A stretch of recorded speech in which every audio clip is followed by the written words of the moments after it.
des années 2000, l'Olympique lyonnais a régné sans partage sur la Ligue 1. Mais en Coupe de France, il a enchaîné les humiliations. Giflé par ses plus grands rivaux, terrassé par des équipes de CFA, l'OL a bien cru ne jamais réaliser le doublé Coupe-Championnat. Juninho, Grégory Coupet, Chris ont toujours échoué avant même le dernier carré, jusqu'à cette édition 2008 qui va tout changer.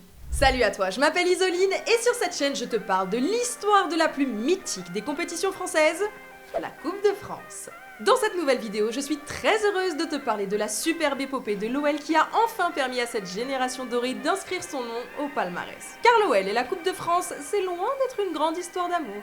Un Benzema en feu, un coup de franc mythique de Juninho et une finale de fou contre le PSG, apprêtez-vous à voir du beau football dans cette vidéo. La route vers cette victoire a été sinueuse, mais c'est ça qui l'a rendue encore plus belle. Le destin de l'OL avec la Coupe de France est assez contrarié. Le club rhodanien a soulevé le trophée en 64, 67 et 73 et a ensuite connu une longue, très longue disette.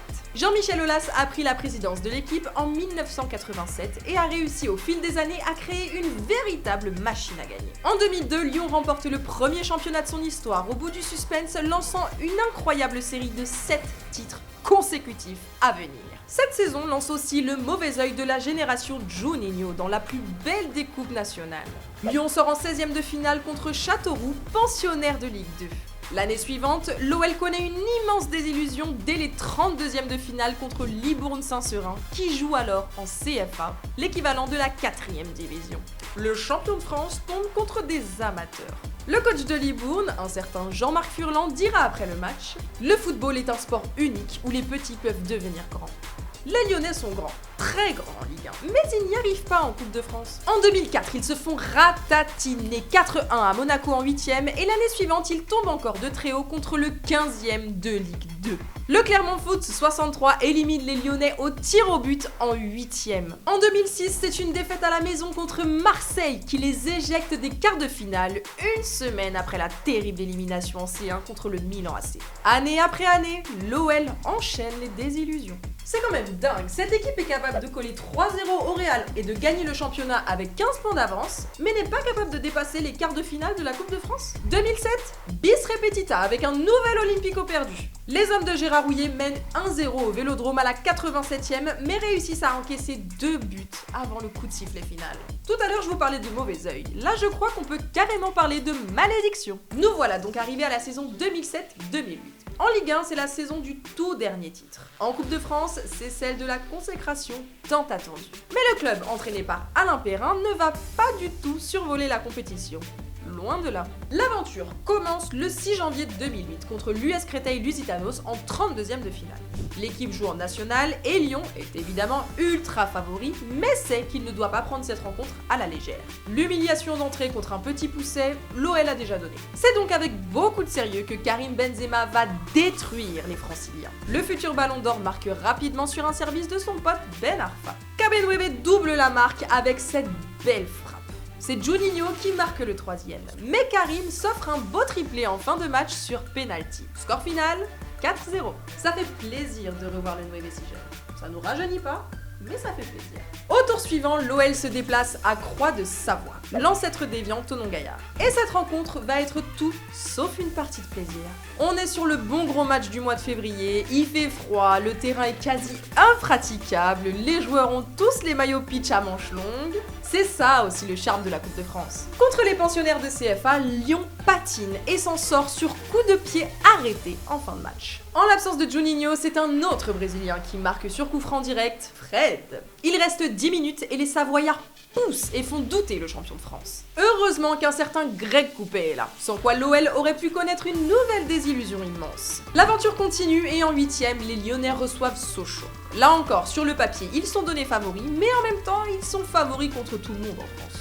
Et une fois de plus, le match s'avère tout sauf facile. C'est l'inévitable. Benzema qui ouvre la marque d'un geste de grand attaquant. Regardez-moi cet enchaînement contrôle aile de pigeon frappe croisée. Le Lyonnais a grandi en étant un immense fan du Brésilien Ronaldo. Et sur cette action, ça se voit. Lyon se dirige vers la victoire en serrant les dents, mais Sochaux égalise à la 89e minute. C'est la stupeur à Gerland où les fans se disent « Oh non ».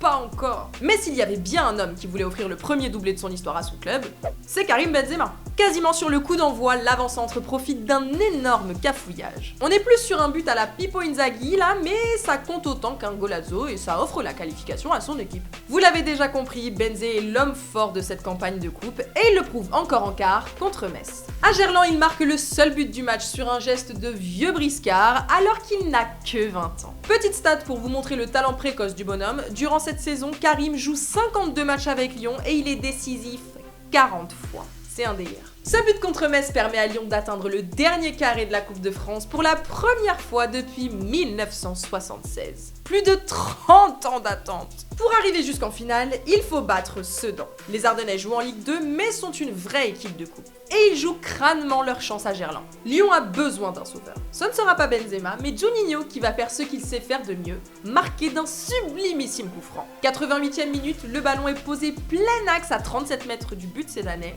mais cette distance n'effraie pas le Brésilien. Rien n'effraie Juni. Le milieu de terrain s'élance et le reste appartient à l'histoire. C'est fait! Lyon est enfin en finale. En Ligue 1, il reste 2 matchs aux Rodaniens pour assurer leur 7e titre consécutif. Sérieux et appliqués, ils battent Nancy et Auxerre et se mettent dans les meilleures conditions pour assurer le doublé. Leur adversaire a connu une fin de saison beaucoup plus stressante. Je vous parle bien sûr du Paris Saint-Germain. Cette saison-là, le club de la capitale galère comme pas possible en championnat et joue son maintien à la dernière journée à Sochaux. C'est le fameux match du doublé d'Amara Diané, le sauveur du PSG. Si quelqu'un vous dit qu'il est fan de Paris mais qu'il ne connaît pas Amara Diané, attention, c'est qu'il n'est pas vraiment fan. En coupe, les Parisiens ont eu un parcours bien plus clément. Pas une seule équipe de Ligue 1 sur leur chemin, jusqu'à ce 24 mai 2008 au Stade de France. La grande finale entre 2 équipes parmi les plus populaires. On aime voir des petits poussets ou des petites équipes arriver jusqu'en finale. Ça fait partie de la magie de la coupe. Mais on kiffe aussi voir des gros chocs. Et Lyon-Paris, c'est une grosse affiche, quoi qu'il arrive.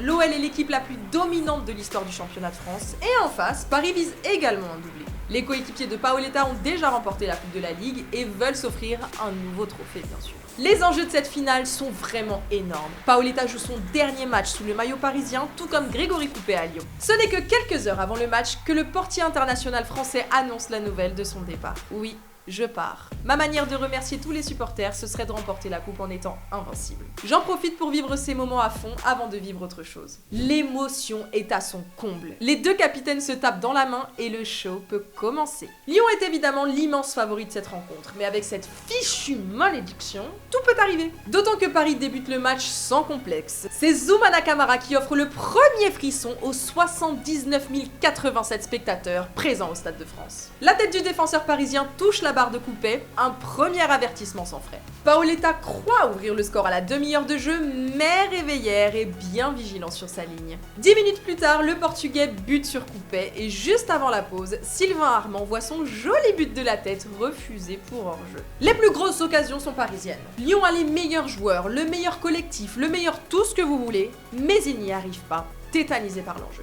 C'est un peu à l'image du PSG qui a longtemps eu du mal en Ligue des Champions à cause du traumatisme des échecs précédents. Lyon voit revenir le fantôme des éliminations passées et continue d'être dominé en seconde période. À l'heure de jeu, le PSG a cette énorme occasion. Un penalty aurait pu être sifflé pour une main lyonnaise. Yepes frappe la barre et Coupet sort un arrêt réflexe de l'espace. Il semblerait que les dieux du football soient du côté des Olympiens cette année. Grégory Coupet disait vouloir profiter de son dernier match avec l'OL.